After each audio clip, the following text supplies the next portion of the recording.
Bueno, estudiantes de grado 11, bienvenidos a una nueva clase de ciencias sociales. Hoy vamos a trabajar el pensamiento de la época moderna, sobre todo lo que tiene que ver con liberalismo y marxismo. Nosotros en las actividades anteriores venimos trabajando los temas de socialismo y capitalismo, más en el siglo XX, en el marco de la Guerra Fría, y la idea de esta clase es poder contextualizar el momento histórico y el origen más remoto de esas ideas. Por eso es que vamos a hablar de liberalismo y marxismo en la época moderna. Entonces, bueno, ¿qué es la modernidad? Acá les preparé una línea de tiempo que nos ayude un poco a recordar eso que vimos a principio de año, pero que también nos ubique históricamente, ¿no? Nosotros tenemos acá una línea de tiempo igual como la que yo les proponía en clase, y a mí me gusta, digamos, en particular manejar estas líneas de tiempo aparte porque a veces nos centramos en lo que pasa en Europa, ¿no? Entonces, si cogemos los libros de historia, pues normalmente nos van a hablar de una edad antigua, de la Edad Media y de la modernidad, que es donde vamos a enfocarnos el día de hoy. Pero se nos olvida que esta es la historia de Europa, que el resto de continentes también estaban viviendo otra historia y por supuesto a mí me interesa que nos centremos también en América, ¿no? Que nos preguntemos qué pasaba con nosotros, con nuestro territorio y con nuestra historia, mientras en Europa pasaban estas épocas. Entonces eso es lo primero. Tenemos dos líneas de tiempo que van, digamos, temporalmente igual, pero que quieren señalar como un cambio territorial. Bueno, nosotros sabemos que esta época antigua es gigante. Acá, pues, por espacio de tiempo se las dejo hasta ahí, pero ustedes saben que hacia atrás, esta flecha que yo les marco hacia atrás, pues va hasta el infinito, ¿cierto? Porque no sabemos un punto de comienzo exacto de la historia, así como lo vimos a inicio de año.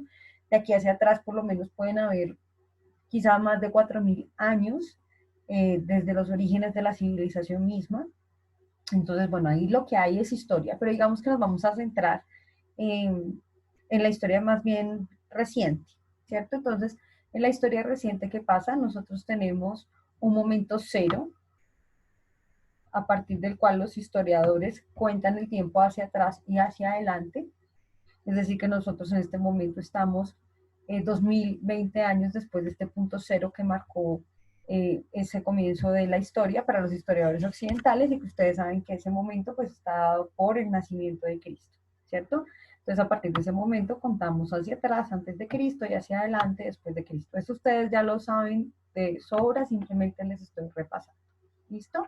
Mientras estaba esta época antigua en Europa, con Grecia clásica, con el Imperio Romano, pues ¿qué estábamos viviendo nosotros en América? Una gran época indígena, con nuestras civilizaciones maya, azteca, inca.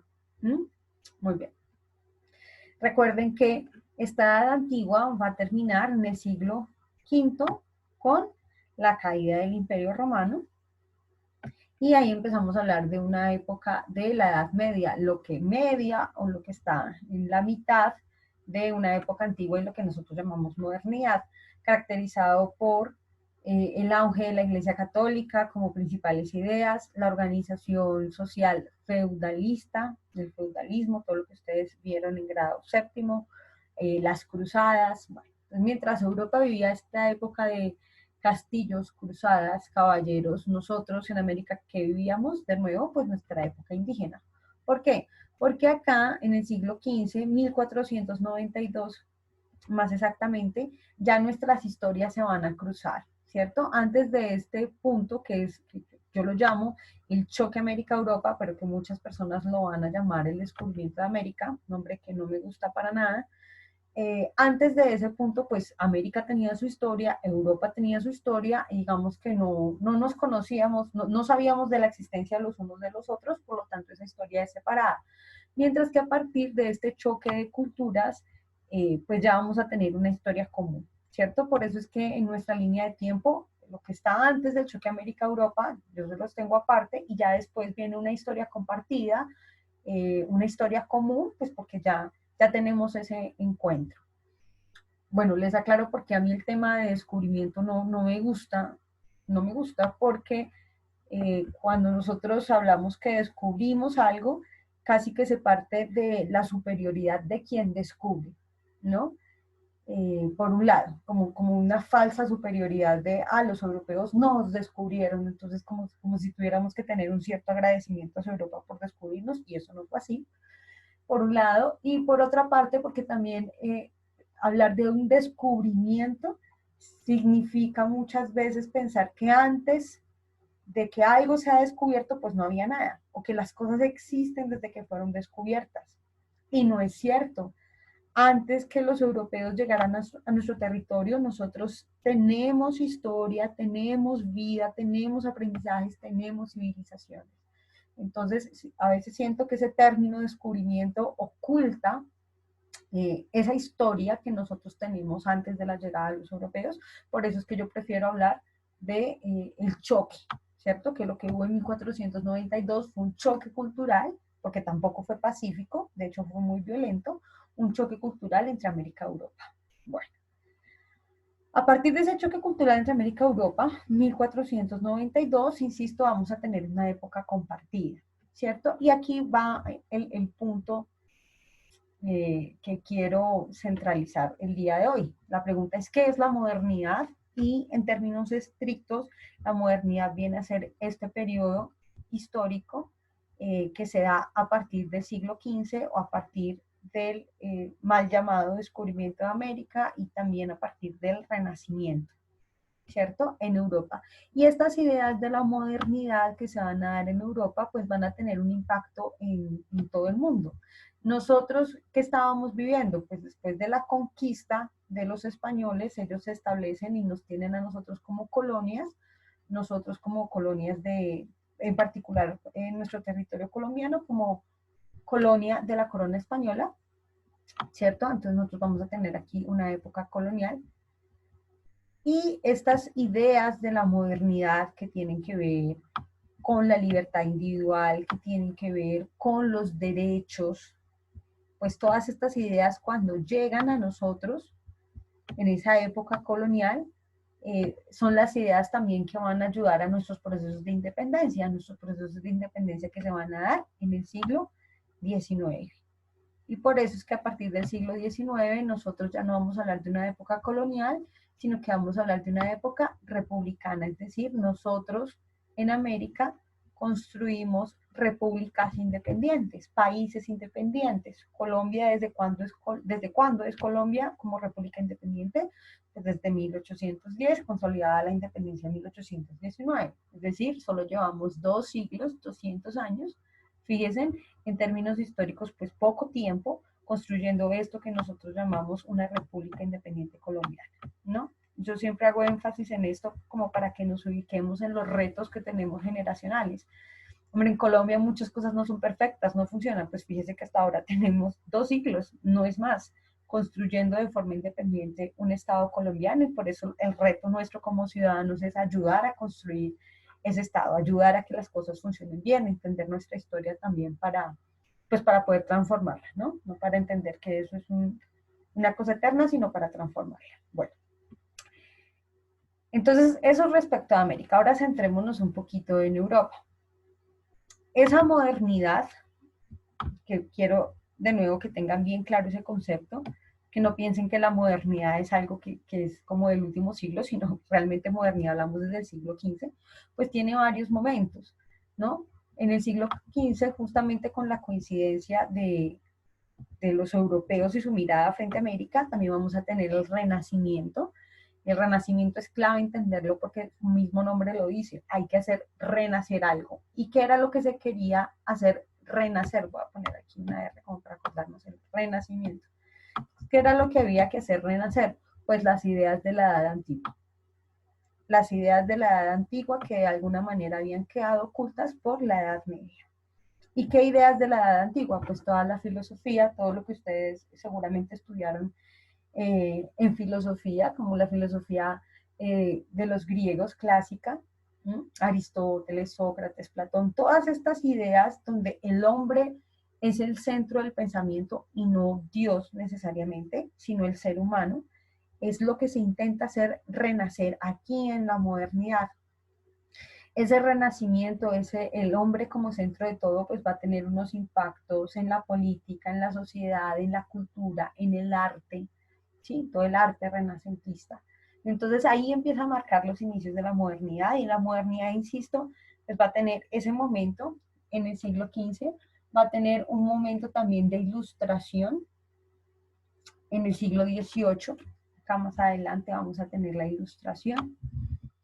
Eh, y la ilustración, ¿qué es? Fíjense que es un concepto que ustedes trabajaron en la actividad anterior, pero para aclararles, la ilustración es el momento en que en Europa empiezan a tomar validez las ideas de la ciencia y a valorar la capacidad que tiene el hombre de conocer por sí mismo, de organizar ese conocimiento, de hacer, por ejemplo, enciclopedias. La enciclopedia era como una idea donde se pudiera mm, organizar todo el conocimiento acumulado, pero de tal manera que las siguientes generaciones también pudieran seguir acumulando sobre él. O sea, toda esta época donde el hombre empieza a valorar la capacidad que tiene de entender de forma científica el contexto y el mundo, todo ese nuevo pensamiento es lo que nosotros, lo que marca la época de la modernidad, ¿de acuerdo? Pero en términos de economía también ese nuevo liberalismo, esa nueva individualidad, pues también va a tener unos impactos. ¿Y es cuál? El modelo económico es el capitalista. ¿Por qué el capitalista? Porque si la idea es que el individuo es libre de hacer lo que quiera y de acumular riquezas, pues el modelo que permite acumular riquezas sin ningún límite, pues evidentemente va a ser el capitalismo. Y a finales de ese periodo de la modernidad, pues vamos a tener la crítica al capitalismo, que sería el socialismo, pero eso lo voy a profundizar un poco más adelante. Bien, ¿qué más es importante decir de la época moderna? Lo que sigue aquí para adelante, pues no hay acuerdo entre los historiadores. Unos van a decir que la modernidad termina en el siglo XIX y que actualmente vivimos una época contemporánea, ¿no? Contemporánea pues quiere decir con el tiempo, o sea, con el tiempo actual. Algunos van a sostener eso. Otros no van a hablar ya de modernidad, sino que van a decir que actualmente vivimos en una posmodernidad, o sea, en una época posterior a la modernidad. Ahí también hay discusiones.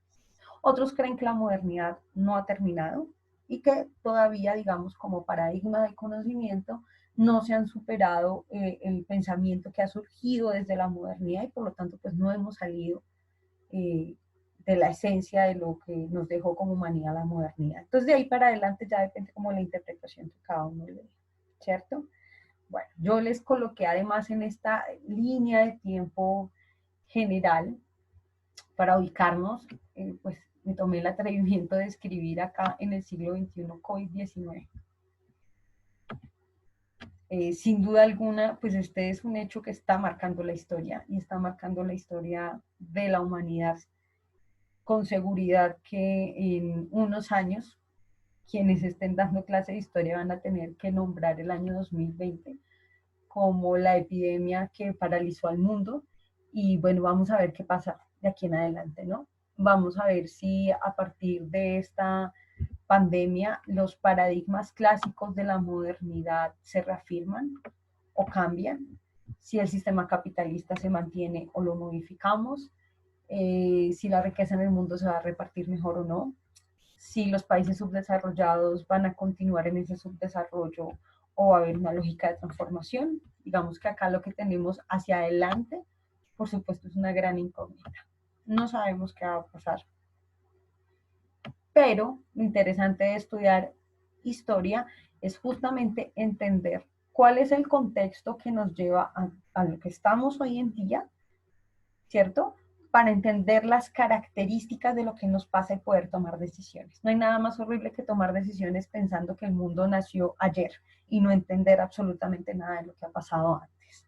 ¿Listo? Entonces, bueno, de nuevo, ojalá esta imagen que, que les traje, esta línea de tiempo, nos ayude como a ubicarnos. ¿Listo? A ubicarnos y a recordar algunas cosas que ya habíamos visto en clase. Bien, continuemos.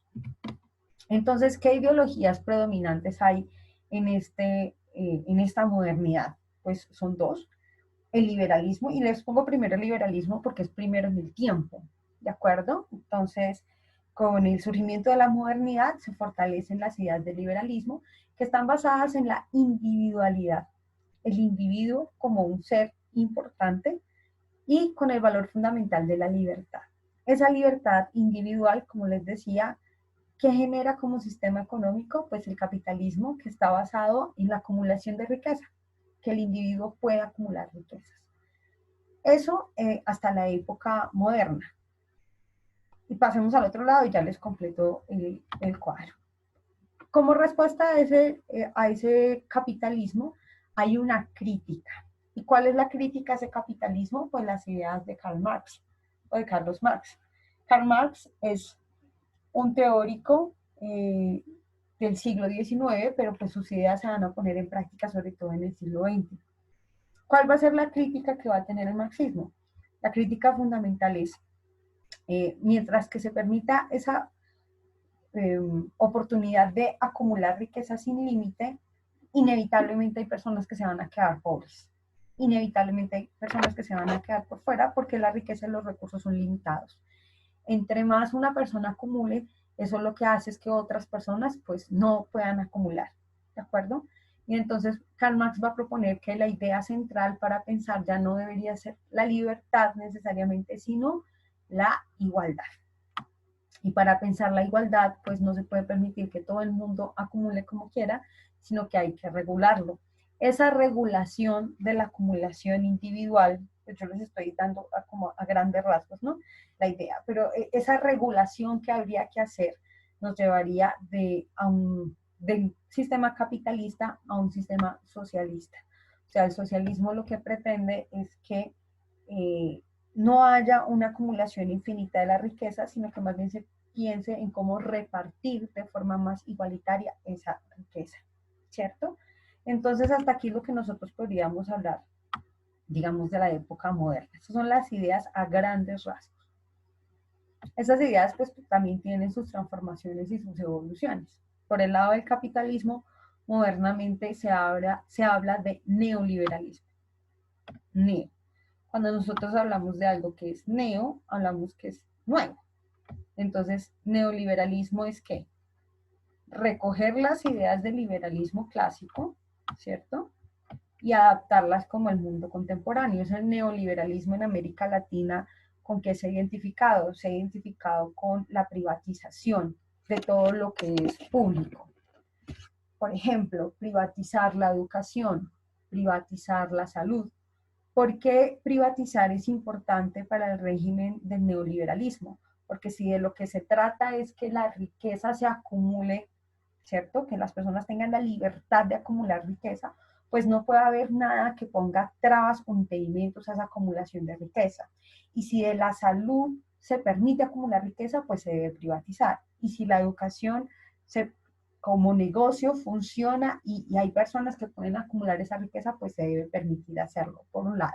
Y por el otro lado, porque dentro del neoliberalismo se cree que el Estado no es eficiente administrando los servicios públicos, mientras que el mercado, el sector privado, sí es muy eficiente y por lo tanto se le debería dejar todo al sector privado, ¿vale?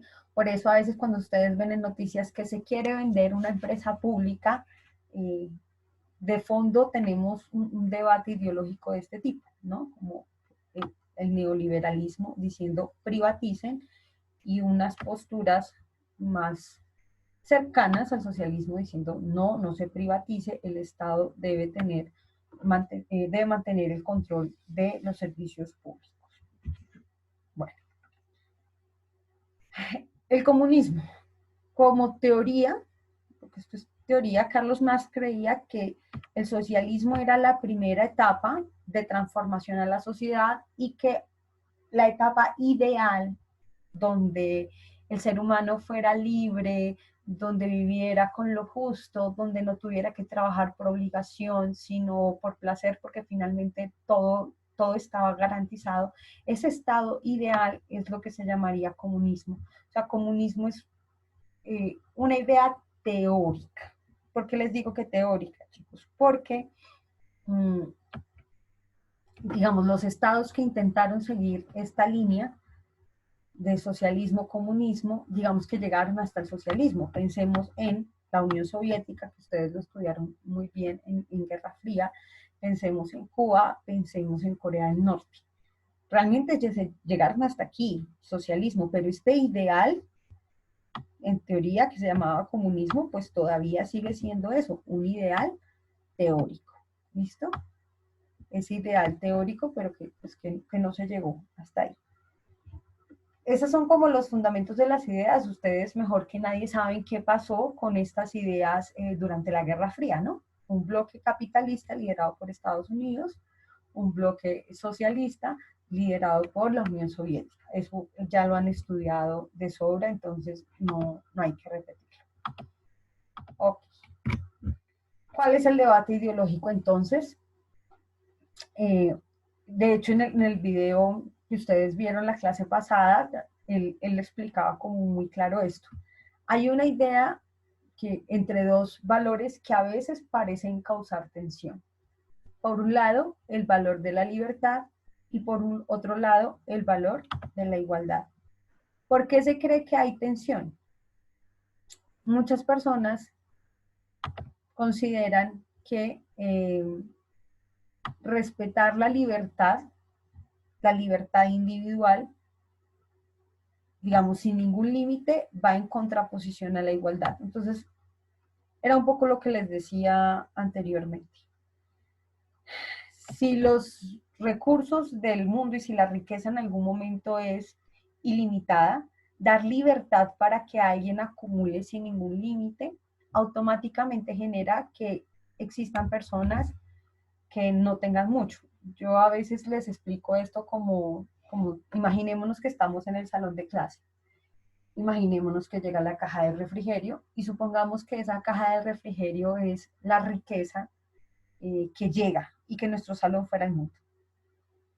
Si yo les digo que una sola persona es absolutamente libre de acumular la riqueza que quisiera, ¿qué podría pasar? Pues que 2 o 3 personas cojan toda la caja de refrigerio para ellas y ¿qué pasa automáticamente? Que muchas personas se van a quedar sin nada, ¿de acuerdo?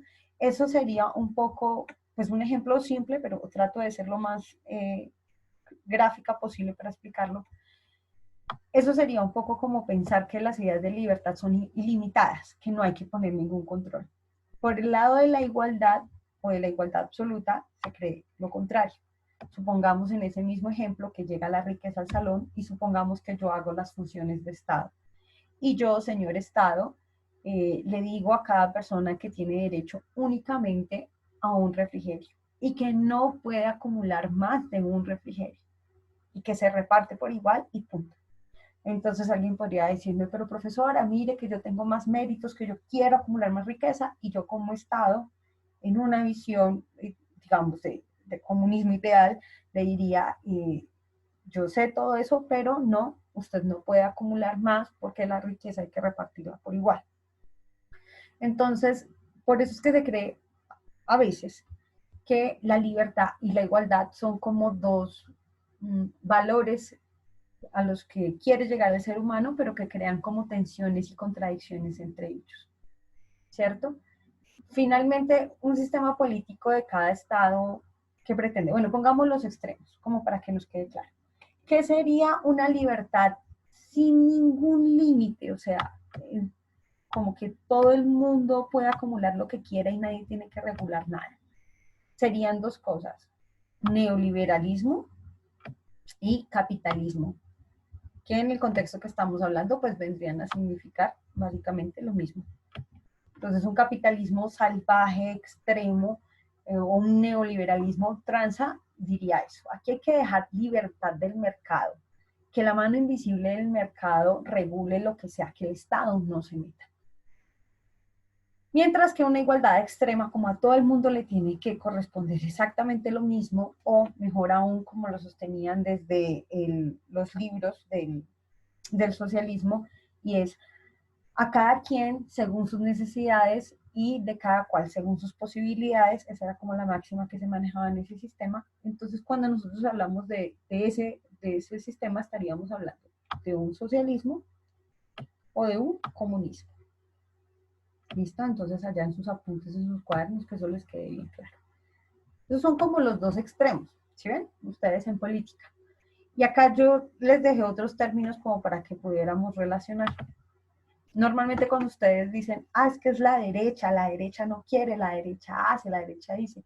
Normalmente cuando nosotros identificamos ideas políticas cercanas a la derecha, las estamos identificando con estas ideas, cercanas al neoliberalismo, al capitalismo, cercanos también en nuestro contexto colombiano a un pensamiento conservador, ¿no? A conservar los valores de la sociedad, de la tradición, de la familia, algunas veces ese conservatismo cercano a la religión, por lo que ustedes estudiaron el año pasado en Historia Colombiana.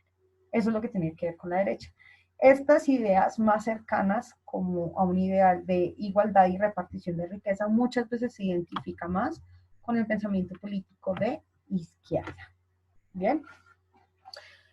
Y entonces, cuál es la teoría de las ideas? Es que esta libertad de la derecha está centrada únicamente en el individuo es en el centro del mundo, mientras que desde la izquierda se plantea que no es suficiente que nos pensemos como personas individuales, tipo, solo me importa lo que a mí me pasa y el resto del mundo no vale nada, sino que al pensar la igualdad uno ya no se piensa únicamente como individuo, sino que ya se empieza a preocupar también por lo que pasa a su alrededor, por lo que pasa en su comunidad, por el tema de la pobreza, etcétera. Sí, bueno, habrían muchas cosas que decir, pero les quiero dejar como los datos básicos y a quien le interese más el tema, pues puede entrar en las tutorías o me puede preguntar, en fin. Vale. Otra claridad. Esto es lo que se maneja en la teoría, chicos, en la teoría de la política. Porque en la práctica, o sea, en el mundo real, pues hay temas que atraviesan, ¿no? Entonces uno, por ejemplo, el tema de la corrupción. Uno puede ver tema de la corrupción en los partidos de derecha, por supuesto, y en los partidos de izquierda. ¿Sí? Entonces, es importante tener como el referente teórico claro, pero también entender la práctica política. Vale. Y esto entonces, ya para llegar a nuestra actividad. ¿Cuál sería la actividad? En algunos, pues en la gran mayoría de ejercicios que les leí, sobre todo los que lo hicieron de forma sincera, no los que copiaron y pegaron conceptos, sino los que lo hicieron de forma sincera, pues admitían realmente que varios de estos conceptos que trabajamos no estaban claros, ¿cierto? Entonces la idea con esta actividad es reforzarlos y que nos quede absolutamente claro, o sea, que salgamos de grado 11 diciendo, bueno, yo entiendo estos conceptos y los entiendo también en un contexto histórico. ¿Listo? Entonces, ¿cuál va a ser la actividad que ustedes van a desarrollar? Se las tengo acá. La actividad es ubicar y relacionar, y el se relacionar se los tengo subrayado, ubicar y relacionar los conceptos en una línea de tiempo. Entonces, si quieren, tomen como ejemplo, pues, la línea de tiempo general que se las presenté al comienzo, pero solo en una parte. Voy a regresarme un poco como para ayudarles un poco en esta actividad. Vamos a ver. Vamos a regresarnos a esta línea de tiempo y si ustedes van a trabajar esos conceptos y esos conceptos todos pertenecen a la modernidad, chicos, pues no van a tener que hacer una línea de tiempo tan amplia como la que yo les he hecho, ¿cierto? Sino que tendrán que hacer una línea de tiempo, ampliar esta línea de tiempo que yo les hice acá con la modernidad, porque este es el espacio en el que ustedes van a trabajar. Entonces, una línea de tiempo, chicos, puede ser por siglos, donde ustedes pongan siglo XV, siglo XVI, siglo XVII, siglo XVIII, siglo XIX, siglo XX, ¿m? Y en esa línea de tiempo, con esos siglos, ubiquen los conceptos que vamos a ver. Entonces, ustedes en la actividad, básicamente, ¿qué van a hacer? Es como poner una lupa aquí y ampliar mucho, mucho, mucho esta época de la modernidad, ¿de acuerdo? Que es con la que vamos a trabajar. Listo, es como para dejar más clara la actividad. Bueno, entonces vamos a seguir explicando. Ustedes van a ubicar y relacionar los conceptos en una línea de tiempo. Vale, para que eso lo puedan hacer, yo les voy a dar como una ayuda con algunos de esos conceptos para que nos quede claro.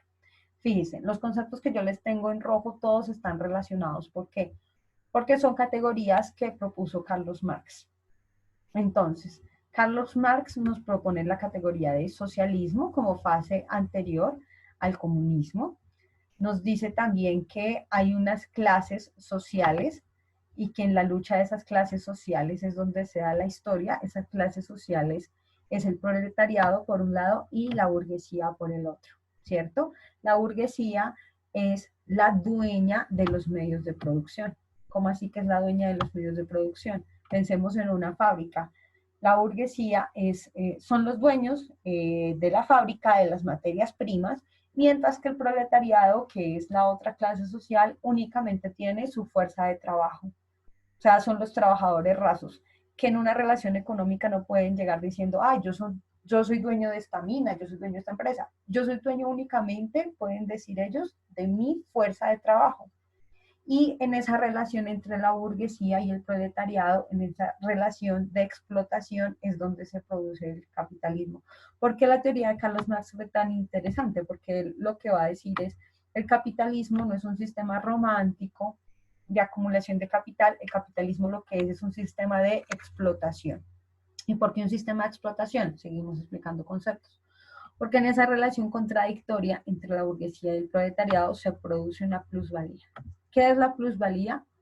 La plus es un más. Entonces es un valor adicional que el trabajador pone todo el tiempo en su trabajo, pero que no se regresa en su salario. Entonces piensen ustedes, por ejemplo, en un obrero de una fábrica de zapatos, digamos, de tenis. Entonces ese obrero todo el tiempo está ahí cosiendo y hace una producción de 1000 zapatos al mes, ¿sí? Y esas zapatillas o esos tenis pues tienen un valor comercial y producen una riqueza. Supongamos que esas miles de zapatillas que él produjo puedan valer 500 millones de pesos. El salario de ese trabajador claramente no van a ser 500 millones de pesos. El salario de ese trabajador, si es un trabajador muy básico, pues es el salario mínimo. Por mucho se ganará 700.000 pesos o 800.000 pesos. La pregunta de Carlos Marx es, ¿dónde está ese valor adicional o esa riqueza que creó el trabajador con su fuerza de trabajo, pero que no regresa a su salario? Entonces, él lo que va a decir es, la burguesía, los dueños de los medios de producción, se apropian de esa plusvalía y al apropiarse de esa plusvalía, pues se van haciendo cada vez más ricos. Y ese es el fundamento del sistema capitalista, razón por la cual en el capitalismo no se puede garantizar una igualdad, sino que siempre va a haber una desigualdad porque hay gente que se apropia de el trabajo de los otros. Bueno, esas son como las categorías que dice Carlos Marx. Y pues la complementa con otras. Él va a decir, esa relación que existe entre burguesía y proletariado es una relación dialéctica. Dialéctica quiere decir, ustedes lo consultaron como diálogo, que sí, pero sobre todo tiene que ver con la contradicción, ¿sí? Entonces, en esa lucha de contrarios, en esa lucha de que el señor burgués o el dueño de la empresa cada vez quiere tener más ganancias y el trabajador pues cada vez quiere mejorar su relación o su calidad de vida, pues es un choque, no es una relación pacífica, es una relación dialéctica, contradictoria. ¿Mm? Y en esa contradicción también se ha hecho la historia. Entonces, ese es el concepto de materialismo histórico. El materialismo histórico, como ustedes lo vieron en el otro video, quiere decir que la historia de la humanidad se ha dado en varias etapas donde esas contradicciones han cambiado. Entonces, en la época de la esclavitud, el dominio completo sobre la persona, en el feudalismo, digamos, ya no era esclavo, pero tampoco el ser humano era autónomo y el señor feudal seguía teniendo ese dominio, y en el capitalismo, pues la explotación de la clase burguesa sobre el proletariado. ¿Listo? Bien. Tenemos por otro lado los conceptos referentes al capitalismo, entonces, que surge pues con la época moderna, con los intercambios económicos, con el mercantilismo, ¿cierto? También está relacionado en el tiempo con las ideas de la ilustración, que les comenté cuando explicamos la línea de tiempo. Vienen las ideas, por ejemplo, de Adam Smith. Adam Smith es un pensador del siglo XVIII y era el que proponía que pues, la mano invisible del mercado era perfecta, que era capaz de regular toda la economía y que por eso el Estado nunca se debería meter, ¿no? Todas esas son teorías. El monopolio, que es que una sola persona domine un sector del mercado, y pues por supuesto, ¿qué pasó con la historia del capitalismo? Que entre más evolucionaba ese capitalismo, pues más monopolios habían, porque los más ricos terminan comprando más empresas y terminan volviéndose dueños de más capital. Ustedes tienen eso muy claro hoy en día. En la actualidad, un pequeño porcentaje de la población del mundo, casi el 0,9%, es dueña de la mayoría de la riqueza del mundo. Entonces la riqueza cada vez pues, se acumula más. Oligarquía tiene que ver con el gobierno de las personas que tienen ciertos privilegios, pero sobre todo que tienen dinero, ¿sí? No necesariamente los mejor preparados, sino la relación que hay de que los ricos están al poder y toman decisiones. Eso quiere decir oligarquía. Autoritarismo, personas que abusan, por supuesto, de la autoridad y tiene que ver sobre todo con teorías estatales. El fascismo, que es algo más, por supuesto, del siglo XX. Fascismo, ¿con qué lo vamos a relacionar? Con Italia, con Benito Mussolini, con la Segunda Guerra Mundial. Mientras Alemania tenía el nazismo como su, su defensa teórica bajo mando de Hitler, pues Italia, al mismo tiempo como Benito Mussolini, va a defender el fascismo, es decir, la imposición de una ideología pensando en la superioridad. En el caso del nazismo, la superioridad de las razas, en el caso del fascismo, la superioridad de Italia, ¿no? Como un destino manifiesto de ser superiores al resto de la humanidad y que ellos creían que por eso tenían derecho a dominar el resto del mundo. Y aquí también pues está el concepto de anarquismo, que es la idea de romper con cualquier estructura estatal de control, ¿no? La idea de decir, bueno, ¿qué pasa si, cómo sería el mundo si ningún Estado existiera, si el hombre fuera capaz de regularse a sí mismo y no necesitáramos ninguno de estos sistemas económicos y políticos de organización?